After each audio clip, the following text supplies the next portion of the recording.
Hey, SpaceWatchers! This is Space Café Radio, your channel about trends, great people, and awesome conferences. I'm Chiara Monter, event coordinator in our SpaceWatch.Global team. This is another episode of our ISU Space Studies program series, live from Oeiras, Portugal. The SSP is a unique and intense 2-month professional development course for postgraduate students and professionals of all disciplines. On the final day of the SSP22, I had the chance to talk to some of the participants about their team projects on the day of the final presentations.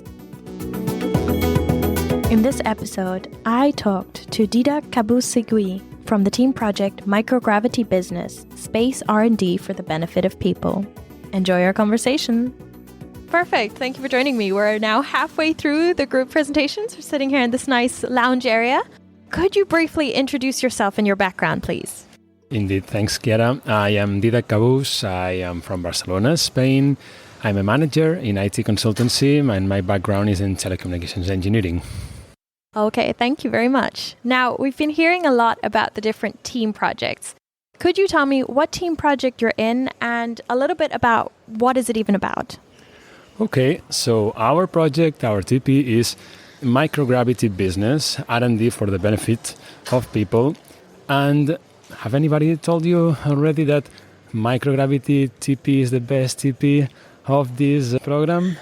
Yes, I've heard from multiple sources, all random people, of course. All right, indeed.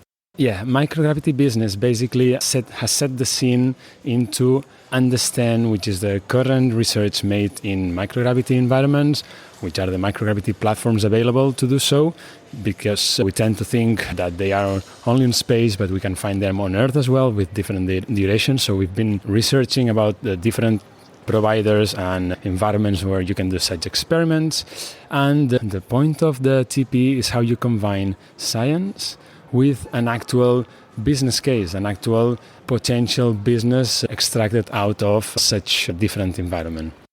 Very interesting, because correct me if I'm wrong, but also these experiments or these uses of microgravity, they span over multiple sectors, right? It can be in medicine, it can be in agriculture. It's a lot of different applications. And that's it. And for non-space audience, actually, it is very interesting how to understand how research or how benefits of microgravity can be applied to some sort of domain of our daily lives. We don't know many times how we have got the products we daily use, no? But many of the research, many of the discoveries were made in different environments where you actually are challenging the very basic facts, no, of the behavior of things on Earth. That's precisely it. The microgravity environments allows for set the scene from science, technology, food, anything you might think, you can test it on such platform. Anything might derive to different conclusions, different expected conclusions, and that might lead to the elaboration of new materials, the findings on how some proteins, for example, some are conceived. So many different conclusions leads to different possible potential applications. That sounds like there's quite a lot that you needed to grasp, and I know that you've all been working very hard these past weeks. So tell me, so you're a group of 23 people, you've been working on this, you've been researching it a lot. What did you come up with in the end? What are you going to be presenting? What's your project? Yeah, and I'm going to add, I think we are kind of 13 or 14 different nationalities, which also with a wide variety of ages as well. Meaning that, first of all, you need to find your connections, find the way your team is going to interact, find the way you're going to actually bring up ideas, decide ideas, and make sure that everybody can contribute and is happy at the same time. You've said the number, 22, 23 people actually. It's a very challenging thing. So we have found our ways to make actually research on what's been exposed, experiments in microgravity, for example, in the ISS so far. We have selected a domain that we have seen potential. After this, we have also understood science and more precisely the crystallization of proteins. What's the current state of the art of this topic on Earth? and what are the applications of that. And what we are going to present today is basically the result of doing a payload that carries a protein crystallization experiment that will fly in space. And actually, we have already a demonstrator for that flight arranged with some sponsors of this TP, such as Nanorax Europe, Portugal Space, and the Exploration Company. In 2024, we will be flying our experiment to crystallize proteins, and this will serve to actually lead further research on pharma manufacturing. So currently, there are oncology treatments that are served intravenous with high burden for patients and high logistics for hospitals, and they are based on proteins.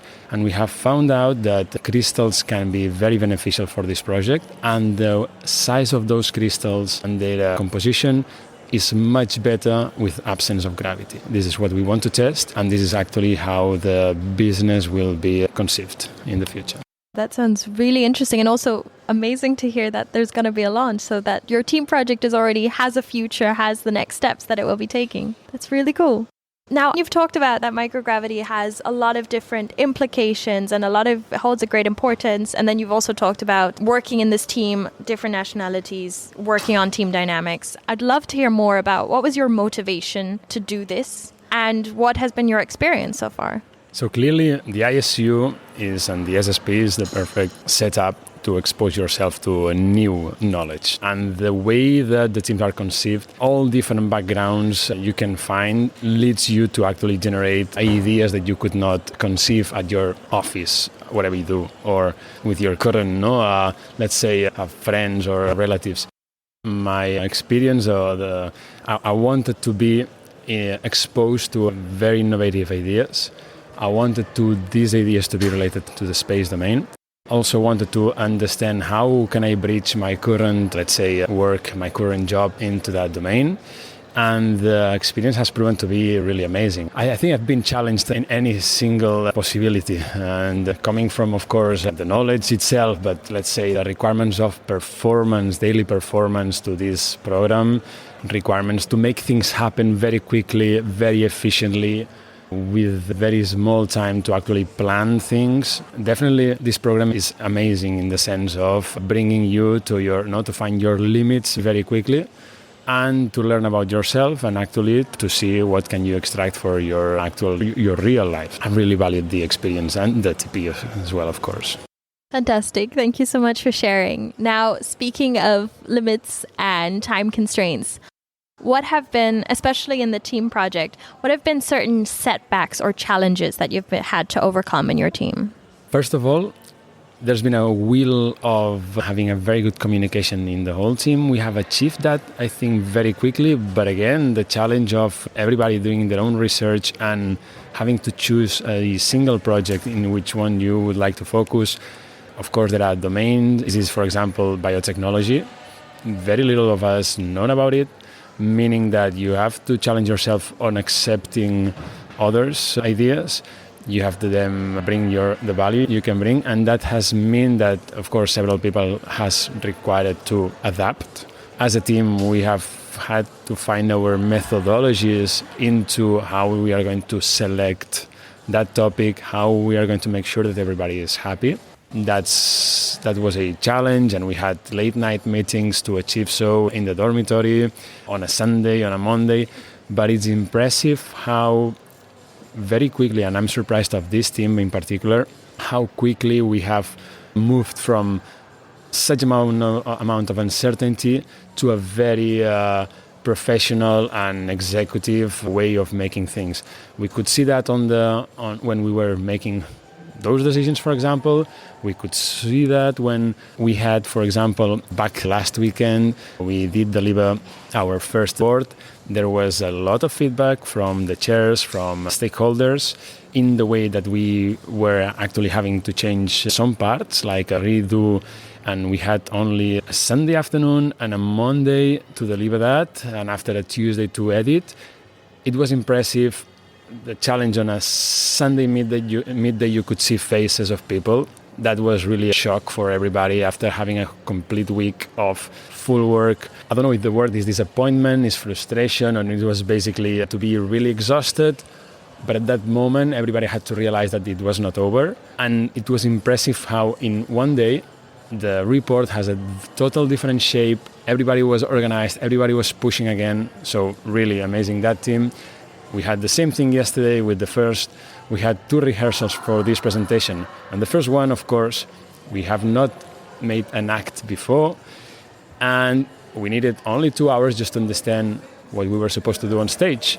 The second rehearsal, meaning the final one, it was absolutely amazing. It was absolutely like if we were doing that for a week, an entire week. So I don't know what is going to happen today, but I'm sure it's going to be our best and it's going to be beautiful. Amazing. I already really look forward to seeing it. And it's nice to see how it's really grown and developed and how you've managed to really pull together. To end on a very positive note, I'd love to know what has been, and it might be hard to pick one, but what has been your highlight for this TP? What has really stuck out to you? I'm going to highlight the team.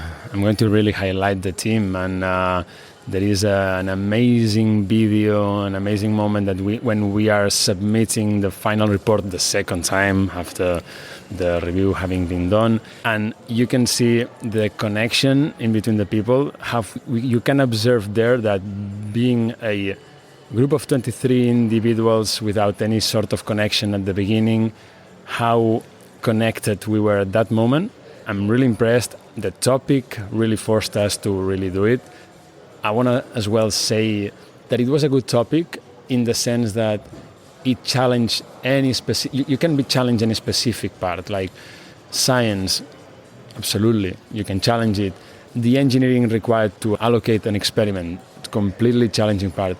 The business, there is no microgravity business as such in the moment, and it's Microgravity Business, the title of the TP, therefore complete challenge. All the policy for allocating this. So any aspect related to that TP was a challenge itself. I think we have been able to innovate at every place, and I think that's also the other very important highlight I would put on the table.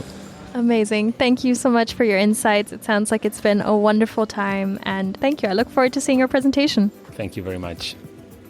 If you want to stay on the pulse of space, visit our website, our mothership, at www.SpaceWatch.Global and subscribe to our newsletter. Don't forget to check out our full program of Space Café radios, where we offer interviews, insights, and editorial comments on the space sector. Thank you all very much for listening, and with that, I leave you for today. And don't forget, become a Space Watcher. Bye!